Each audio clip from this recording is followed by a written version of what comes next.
Okay, who's next? Cindy. Oh, yes, go over there. Oh.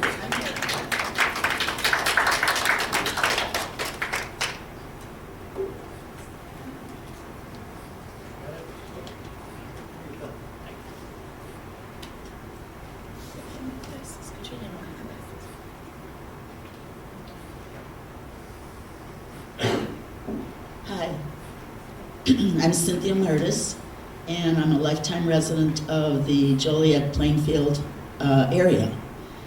And I can't believe I got to live in the 1950s.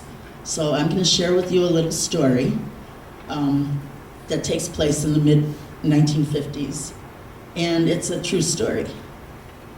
When reminiscing about small towns in the Midwest in the 1950s, a tranquil scene invariably comes to mind. Along a quiet street, modest family homes form a line, their white picket fences holding hands to restrain a profusion of flowers that peer through the slats like children straining to see a parade.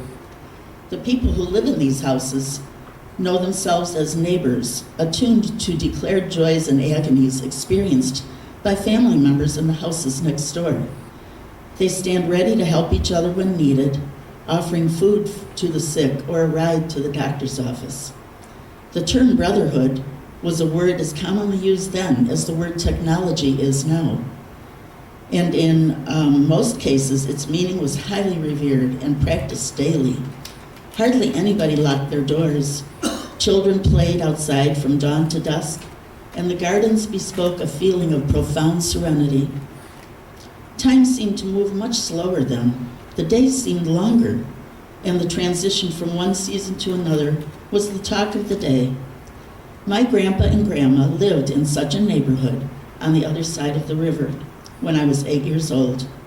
Grandpa left for work each morning to paint the boxcars at the train yard 6 blocks from their home. And after he left for work, Grandma's day began, planned completely around the garden. On prescribed days of the week, she cleaned house, washed the clothes, baked, scrubbed the porch, hung the clothes out to dry, did a good deed for a neighbor, ironed the clothes, and cooked the meals. But none of these chores did she do between the hours of 1 o'clock and 3:30 in the afternoon. During this sacred time, she would work in the garden. At 3:30, she would come in from the garden, freshen up, and begin to cook dinner. Grandpa came home.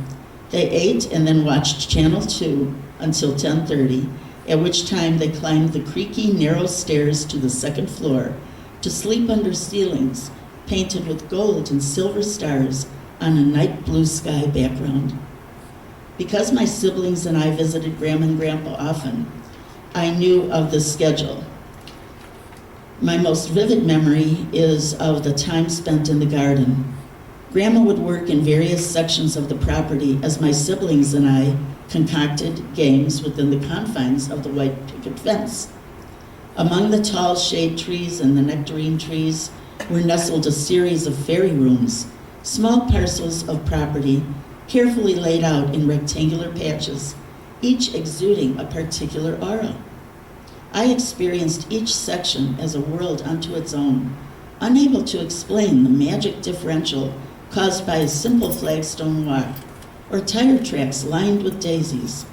It was as though each section of garden were a different country in my imagination.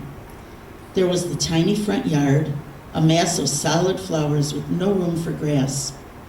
A small flagstone path invited me to walk to the south side of the house, a driveway where 2 tire tracks begged for space amidst a sea of low-lying blossoms, for Grandma found a way to fill every inch of land with flora. And as I skirted the house, the backyard came into view. I always anticipated this moment, because with each visit, with each passage of time, a new world had formed in the interim, offering new color, depth of foliage, or scent. Many times I lost my breath with the impact of its fragrance. The perennial patch inhabited the largest rectangle, and in its area, color was victorious, and ever-changing. In this part of the garden, I would find glass and clay marbles lost back in the 1920s by Grandma's little son, my father. A brick walk encouraged continuation of the journey to the far back corner of the yard, a highly shaded area where spring flourished in the guise of violets, tulips, and massive patches of lily of the valley. I envisioned here the appearance of some saintly figure who would reveal themselves to a good little girl, but I came to appreciate instead the tender breeze that tilted the heads of the violets in my hand as I placed them carefully in a small vase of water that Grandma provided for me. In this subtle, manifested sign of approval, I was content. On the north side of the house, a myriad of ferns, hostas, and hydrangeas reigned. This space existed in my mind as an uncharted area of a fantastical land, vast and mysterious, and a bit too cool. I didn't go there much. The only grass anywhere to be found lay in a bedroom-sized square, smack dab in the center of the backyard, where in its middle, a Minnesota snowflake bush reigned queen of the garden, standing 10 feet tall.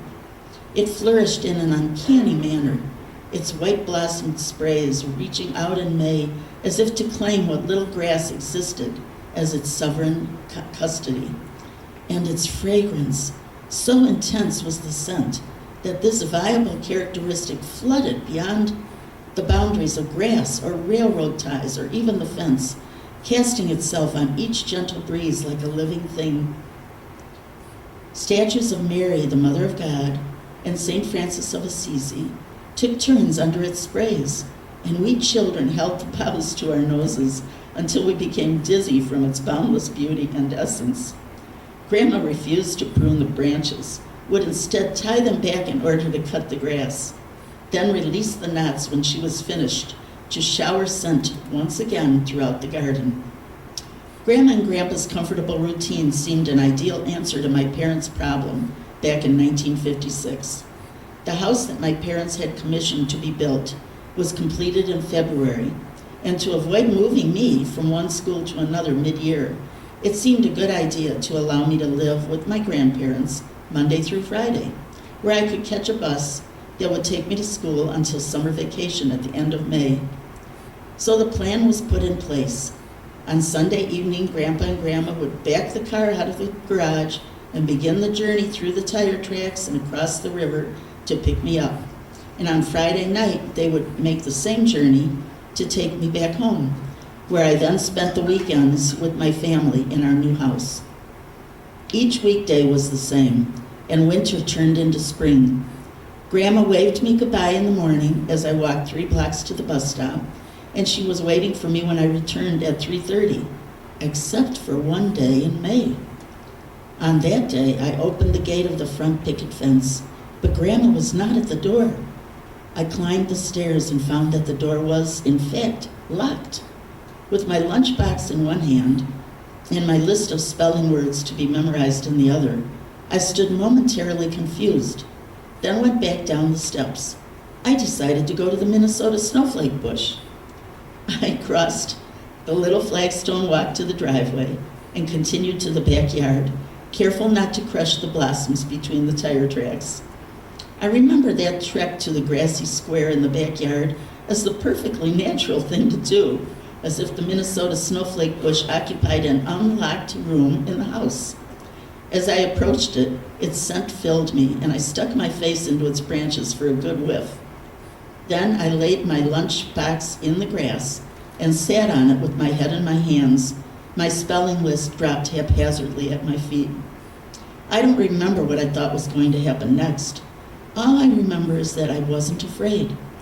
The Minnesota's branches guarded me like a human caregiver, and my entertainment seemed unlimited, with the birds flitting through the wisteria and the tulips confirming stability like steadfast soldiers with orders for my protection. Some minutes later, a neighbor woman whom I knew as Mary Who Bakes with Grandma appeared hurriedly at the side of the house. Upon seeing me, she clasped her hands across her heart in thanksgiving for she, who had been asked to nab me as I passed by her house on the way home from the bus stop, found me. I guess I was too quick for her. I heard the grown-ups talking later of the incident and how they forgot to tell me the presumably well-laid-out plan to provide for my care in the interim of their absence. Though their description of the scenario to other adults was told with eventful trepidation and apology, I wish I could have expressed to them that no harm was done. Grandma's garden had provided for me all the care that I needed, for in its unknowing, gentle way, the Minnesota snowflake bush was as alive an entity in my life on that spring afternoon as would have been that of the most attentive angel.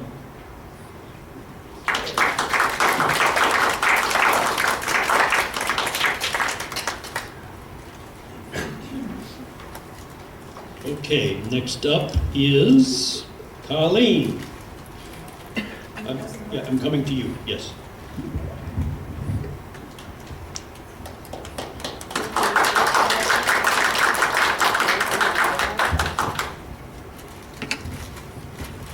Hi, my name is Colleen Robbins, and I've been a member since pretty much the beginning. Very beginning. I think the second meeting was the first one I attended, actually. But Before, we were in a group together before. that's true. I have written a little bit of everything, but I prefer science fiction, fantasy, and horror. And let's see, I've written 5 novels, I've written several books of short stories, collected short stories. I've had more than one thing in most of the anthologies. And I've got this one comes from the 2024 anthology. It's called Out of Luck. Grady O'Malley sat at his tree stump desk, yanking fistfuls of orange red hair from his beard. The loose hair shimmered and vanished before regrowing on his chin. I'm running out of luck. What do you mean? His co-worker Ryan looked over. It hasn't been this bad since the potato farmers all decided that 8 children were the perfect size for a family. I ran out of luck then, and look what happened to the potatoes. But this is worse. How so? Well, you know how the old ways say that if you marry into an Irish family, then you and all your relatives become Irish. And that American saying that everyone's a little bit Irish on St. Patrick's Day? Yes, everyone's heard that.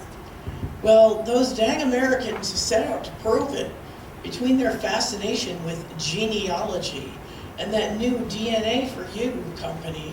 It's getting ridiculous. It was bad enough when the Vikings came down and interbred with our Irish, and then the English, but the Americans breed with each other like mutts. I've been going crazy tracing families back and adding all of their relatives to the rolls. There are just too many. I don't have enough luck for them all. It would be easier to give the luck to the non-Irish. Grady hopped up and down in front of his desk. I'll be fired if I can't make this work. Ryan snickered. Fire you?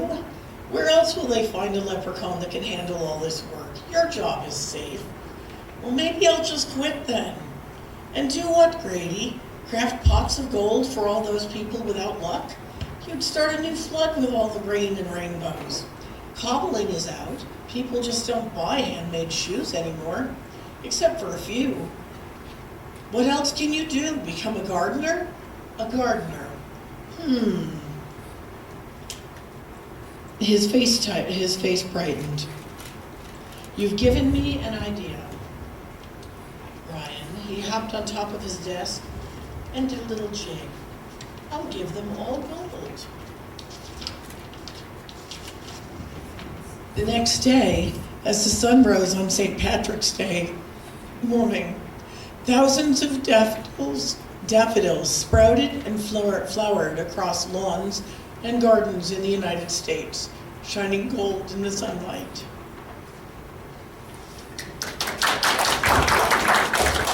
Thank you, Colleen. Thank you.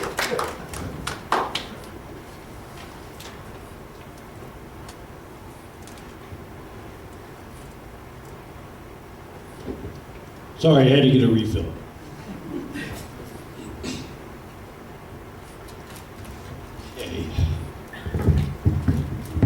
hair.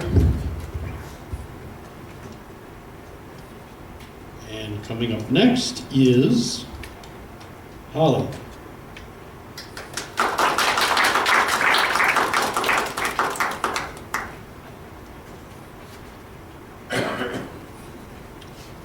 Hello, my name is Holly Coop, and I've been with the group for, I guess, maybe going on 10 years pretty soon. And we're really more of a family, not just a writing group. I still feel like the newbie because these guys are all so talented. But I write poetry, and today, well, actually, I was going to read something else, but I turned to this one, so I think that's my sign.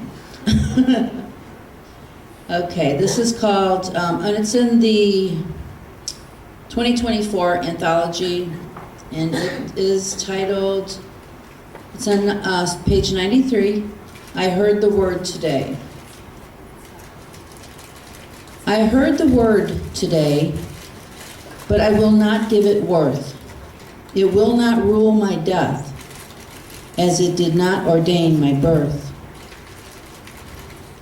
It has no value that I can see, as I am the only ruler over me.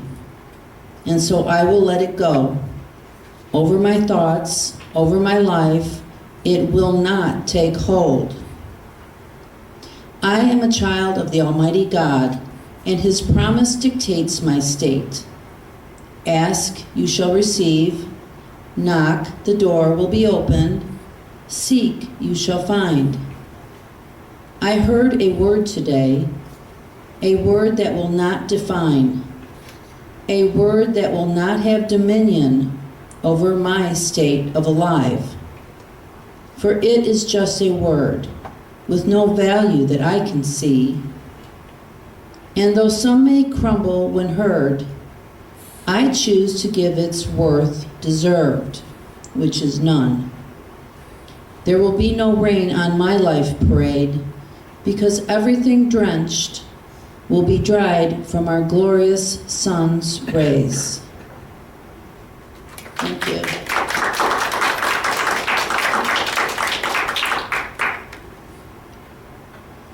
And last but definitely not least, the goddess, Denise.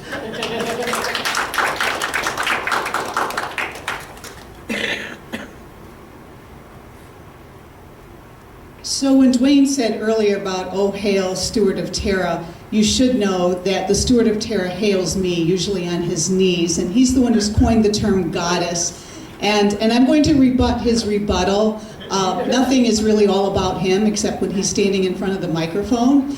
And so that is just part of, he writes fiction, and sometimes that carries over into his real life.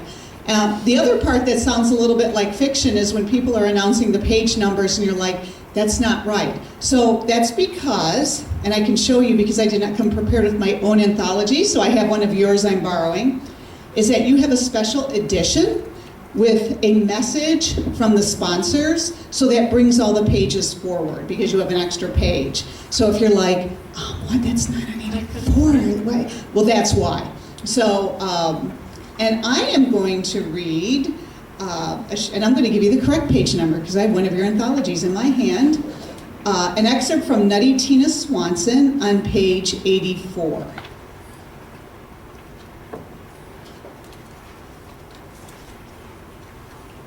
"16-year-old Ann Dalton was stocking shelves at Dalton Dry Goods one late June morning when a young voice behind her said, 'I'm Tina Swanson. What's your name?' Ann turned around and saw little orphan Annie, except the curly red hair hung to her shoulders and a spray of freckles decorated her nose and cheeks. With an aloof shrug, Ann said, 'Ann Dalton,' and continued placing notebooks on the wooden shelves. Tourists often called the little store countrified or rustic. To Ann, it was simply a store. 'Do you understand?' Tina asked. 'Understand what? Your name?' Tina wedged between Ann and the shelf. 'I just telepathied a message to you.' Ann gently pushed Tina aside and added another stack. 'What made you think I'm psychic?' 'Because you have red hair. like Tessa and me. I don't have red hair. I have chestnut hair. And who's Tessa? My twin sister. Anne paused to look around. She didn't see a twin sister. She grabbed more notebooks from the box. Tina tugged her sleeve and whispered, "She's here, by me." Annoyed, Anne looked down at the little flushed face. "How old are you?" 8. You're too old for imaginary friends. Tina put her hands on her hips and glared at Anne. "She's not an imaginary friend. She's my twin." "Then why can't I see her?" "No one can see her but me. She was murdered before she was born because she has red hair. Our mom doesn't even know about her." "Then why weren't you murdered?" "I probably will be. Beat it, kid." Anne reached for more notebooks as Tina loudly demanded, "Give it to me." "Give you what? A notebook?" "No." Tina pointed at Anne's turquoise pendant hanging from the gold chain around Anne's neck. "I want that. Give it to me." "No, it's mine." "I want it." "You can't have it." "But I want it." Tina stamped her foot and screamed hard. Every customer turned to stare. The brunette at the counter, talking to Mrs. Dalton, whirled around horrified. She rushed across the room and dropped to her knees, brushing Tina's bangs off her face and rubbing the back of the still screaming little girl. "Tina, darling, what's the matter?" "Her." Tina snuffled and pointed at Anne. "She hurt me." The mother held Tina close and shot daggers at Anne. "What's the matter with you, picking on a defenseless child?" She kissed the top of Tina's head, stood and grasped the little girl's hand, narrowing her eyes at Mrs. Dalton. "Is this how you backwoods people raise your children? To bully other children?" Mrs. Dalton, bewildered, said nothing. "I'll return for my purchases later." The woman sent Anne another dirty look. "When it's safe." Thank you.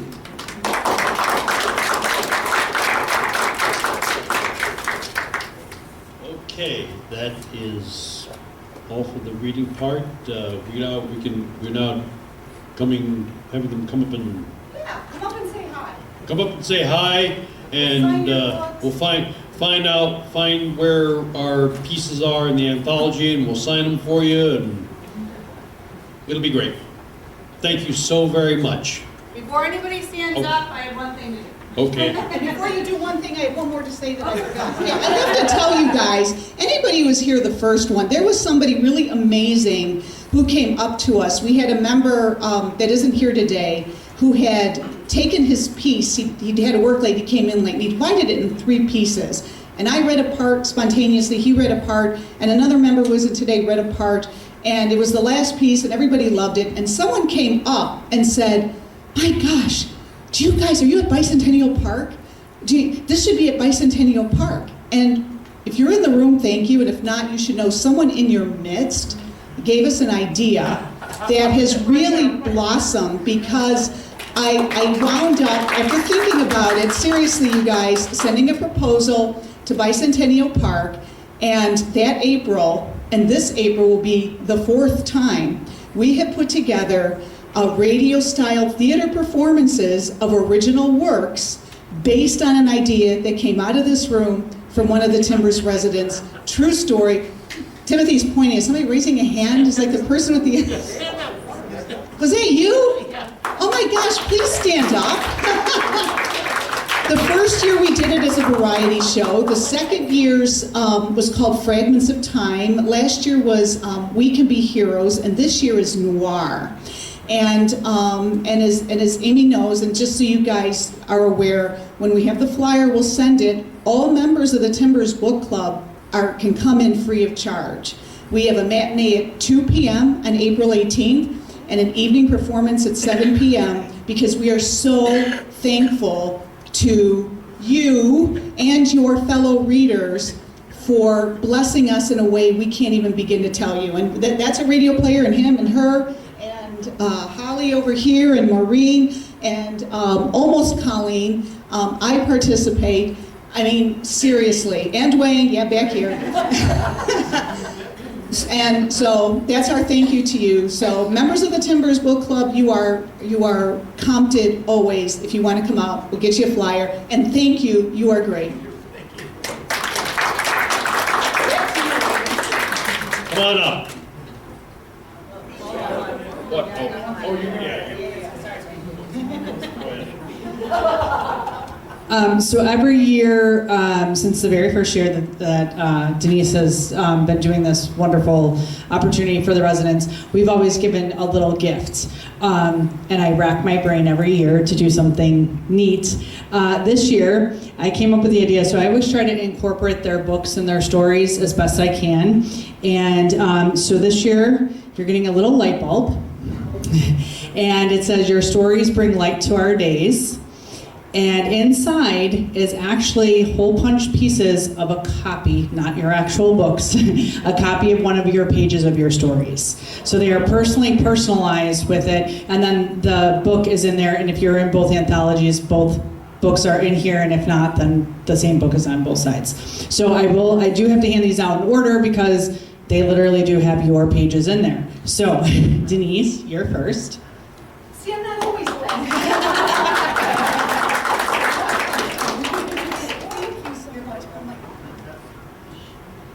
And I don't know how well it'll work, but I sprayed a little bit of glow-in-the-dark paint on the inside, so you can try it when you get home to see if it actually does work. It worked yesterday. I don't know how long the paint will actually last, but and I apologize, I don't know everybody's names. I wrote with a pencil on the tag, so you can erase it. I just needed to know who I was giving what to. Carter?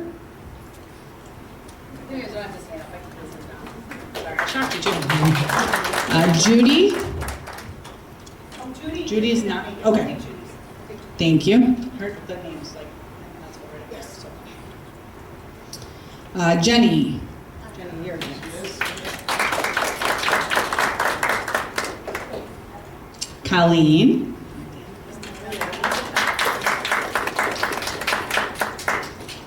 Maureen.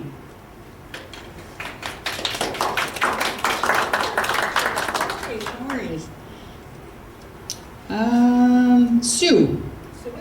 Sue, thank you.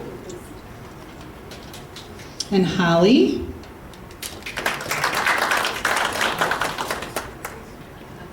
Steve.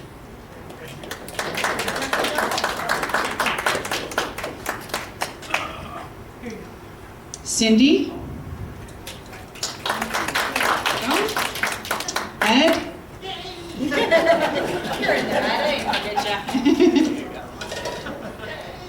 Helen?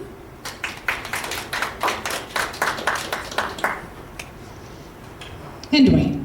I didn't forget anybody, right? Nobody got missed? Okay. All right. Well, thank you again for this. The residents look forward to it. We love it. If you missed it, they did. The donations of both anthologies are in the back since we weren't able to have this technically last year. November is when we normally have it. So we thought switching it up and having it on a weekend in January was a little bit easier than around the holidays. So they so kindly have donated both books because you would have missed out on one. So again, to the WriteOn Joliet group, thank you. And thank the residents for what you do to participate in this with us. And I'll let you guys do your signing. Oh. They're going to do something else now. You can come up and have your book signed and chat with the I authors. just wondered how everybody got interested in writing. You can ask that when you come up if you want to, BJ, yeah.